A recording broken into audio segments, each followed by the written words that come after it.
out to come and talk to us before his race and said that he feels like a bit of a target out there, but he also feels like a real ambassador for the sport now. It's his role and responsibility to speak for the riders and do everything he can to improve the sport while he's wearing the World Champions jersey, and a popular World Champion he is as well. Marco Fontana. And for those of you who are quite new to the sport, you can see just the one fork on the left-hand side there. That's a design by the manufacturer Cannondale. It's called a lefty. And various tests have proven that for them, that's just as strong as having the regular forks with a stanchion either side of the wheel. And the lefty fork there, quite an unusual thing to see when you're seeing bike racing for the first time. Unique to the Cannondales. You can see now another bike. This is a Fumik, Manuel Fumik coming through with the same team plate, number 8, sitting just ahead of the South African, the local boy from KwaZulu-Natal province, Barry Stander. Finished on the podium here 2 years ago, but a completely different race course. Does it share any of the track with the last one? Have you been told? Just certain sections, but also some sections in the opposite direction. Yeah, so they're using the same forest. It's inevitable they're going to have some linkage with the previous track, but a very different field of the track, a lot more flow, and the technical sections are welcomed by most of the riders. They do enjoy being challenged, and overall, very favourable response by.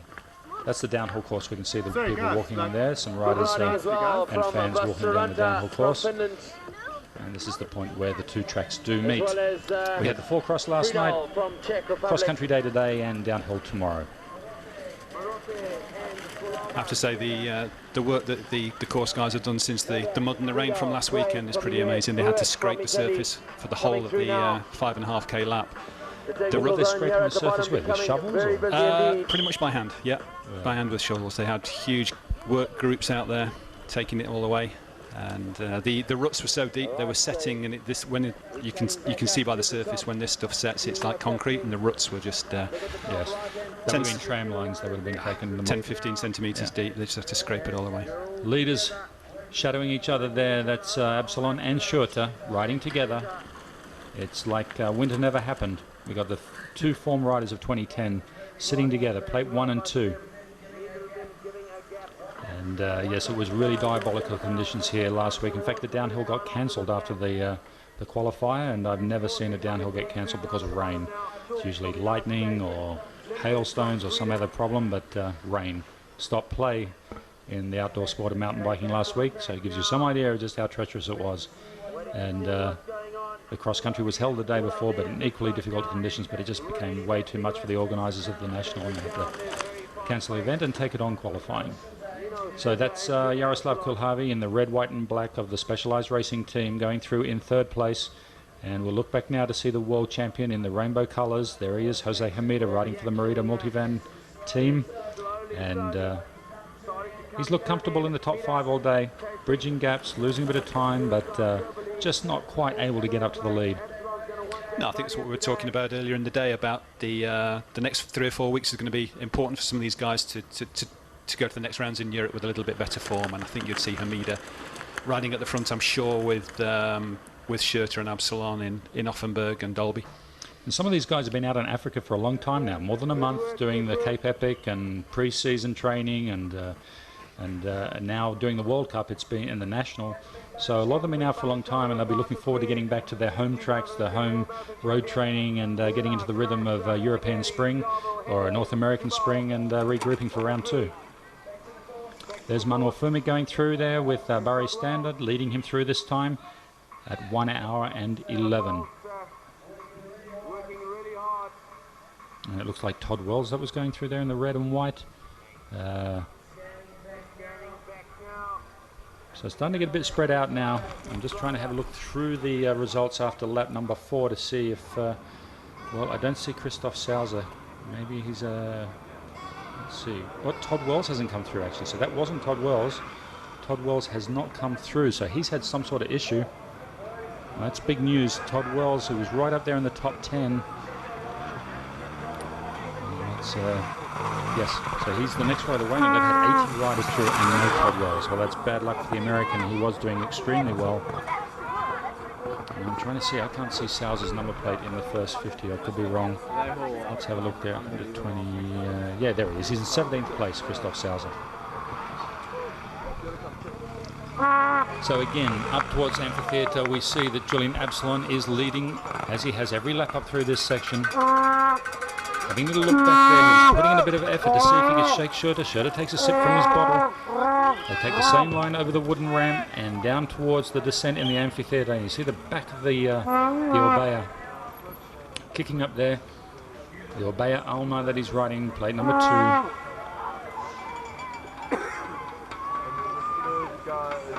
And you see the line now being worn in by the women's race and the under-23 race.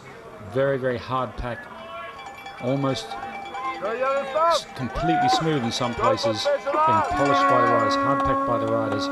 And so they're getting very, very fast runs through some of these sections. And it is resulting in a fast race. They won't be under the 1 hour 30 though. I think they'll comfortably get over 1 hour 30. But that's short by 2010 standards. And but I think it's quite a good decision. We shouldn't see too many changes. If they were to go for another lap, it wouldn't change too much. So it really comes down to these guys knowing they're coming around for the bell lap at the end of this lap. And well, we can see Schurter now trying to attack on the inside. Trying to attack on the inside on the climb and take the right-hander just at the top of this climb. But not pulling a gap, just taking the lead. A real cat and mouse race now between these two. Julian Absalon, turning 31 in August, and 6 years older than Nino Schurter, who's actually turning 25 next month in May. And changing the guard often talked about between these two, but it really is quite equal with the two of them at the front of this race. Either one of them could win in the sprint, so we have seen Schurter much stronger than Absalon in the sprint. That will play on his mind. Schurter does out-sprint him. So he's got to be thinking about where is the best section for him. But the technical rocky descent heading down towards the finish does play into the hands of Nino Schurter. So between those two right now, my money would be on Nino Schurter. Just basically because of his technical proficiency and his strength in the sprint. He's a stocky rider and has a lot of power on hand when he needs it. We're watching the local boy, Larry Standler, sitting in 6th place. The place he's had for most of the race now. Look through his race record. He was up to 4th at one point, dropped down to 9th, and then sat steady in 6th.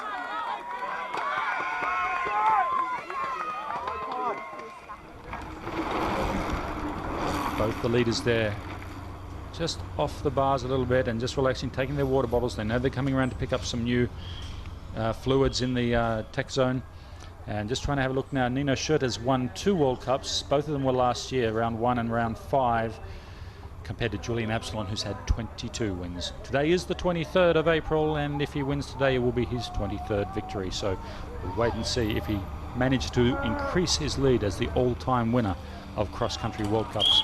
But once again, Schurter had the lead coming into this section. He's gone for the faster line, and he will make up even more time. This could be decisive. This could be decisive as we come around to the bell lap. Look at that, the distance, and it's rattled Absalon. It is absolutely rattled him because he knew that was happening. And you can see he lost focus just on that last rocket. He's lost even more time. So right now, this could be a very decisive and smart move by Nino Schurter. He got a gap coming into this section. He knew he was stronger through it, and he attacked, and that had a mental effect on the rider from France. So we'll see when we pick them up next just what sort of lead he's been able to do as we get into the quarry section.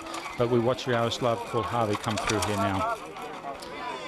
So the last win by Julian Absalon was round 3 last year, and we had 6 rounds. So the second half of the season, no wins for Julian Absalon, and it looks like it could be a difficult day for him today as well if that gap has proven decisive.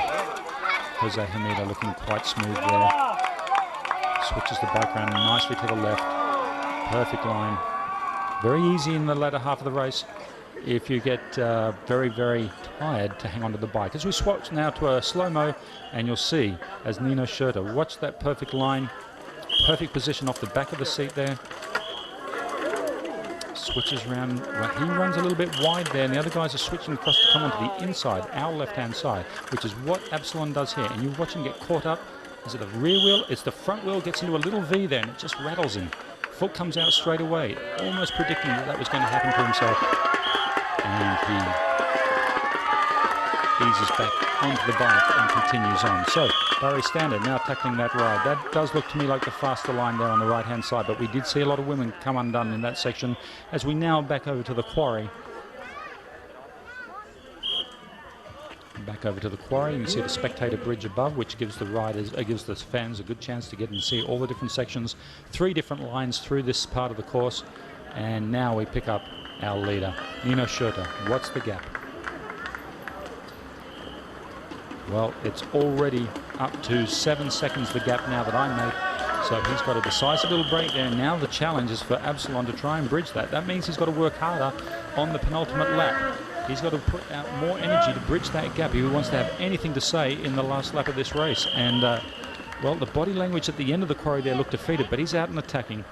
He's out and attacking. He knows he's got to bridge that gap to Schurter.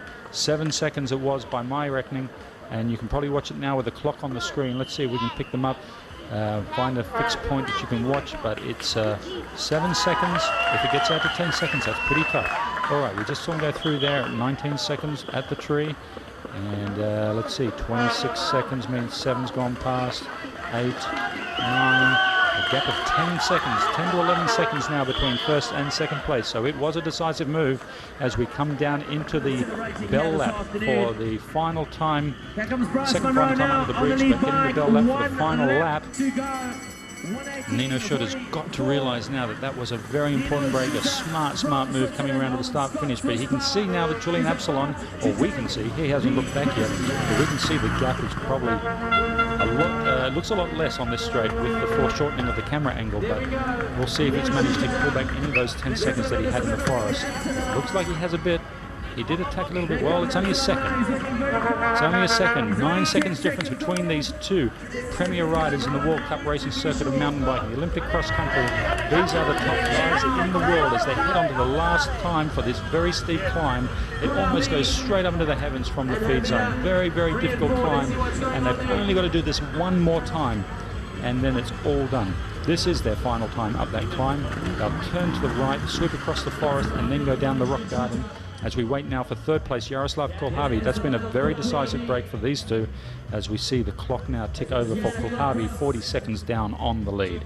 So Kulhavy, the body language there, the head bobbing around a little bit. I think he's starting to feel it with 1 lap to go. He's got to look out for fourth place. This is now our world champion, Jose Hamida for the Multivan team, coming through with 1 lap to go, and we can see 5th place coming under the bridge. Still Marco Fontana, great ride by him if he can hang on to this for a podium, but he does have to worry about the local boy Barry Stander as the next rider back, and he wasn't that far back last time we saw. There he is now. We can see Barry Stander coming under the bridge. He can see a podium just in front, and it would mean a lot to the South African rider to stand on that podium in front of a very biased crowd, not biased, but very loyal crowd, and a partisan crowd, I think we would say. And, well, Barry Stander's lost out in that battle because I thought he would be in that group, but he's not. So he's actually fallen back. So it's Lech Hareta coming through in 6th, chasing down the podium. This looks like Barry Stander's posture. So Barry Stander, well, it's almost like the wheels have fallen off the Specialized team because Todd Wells has gone out, and now Barry Stander's falling backwards in the field back to 9th place. So no podium there, but they still have Kulhavy sitting in 3rd place as we see the Spanish riders, Lech Hareta, and we see Stefan Tempier and Manuel Fumic riding very strongly in the top 10 all day, as high as 5th, as low as 10th, but now he's in 8th. And it looks like Barry Stander off the bike. Here we see our world champion drop down through the rock section. Running that hill. He does look calm. He's not overly exerted there. He does look calm. And chasing hard. He's got 22 seconds on Kulhavy. Yeah, he's looking good. Hasn't shaved for a few days. Maybe the moustache is on a comeback. It did bring him a lot of luck in the world champs. And 16, Marco Fontana. I thought he was spent earlier, but he's done very well to hang on to this particular position of 5th and look for a podium.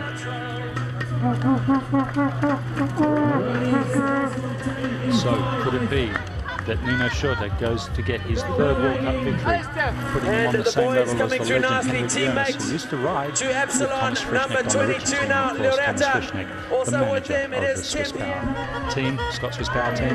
So there we have Barry Stander now, getting a lot of support from the locals, sitting in the top 10. Well, Todd Wells has come through now, so there was something with the timing. It could well be an issue with the timing chips, but he has come through now in 10th position, so they did find him in the timing. So he's come through in 10th with Maxim Murat in 11th, and it looks like Haloma in 12th. Christoph Sauser now in the 13th. Well, that's impressive.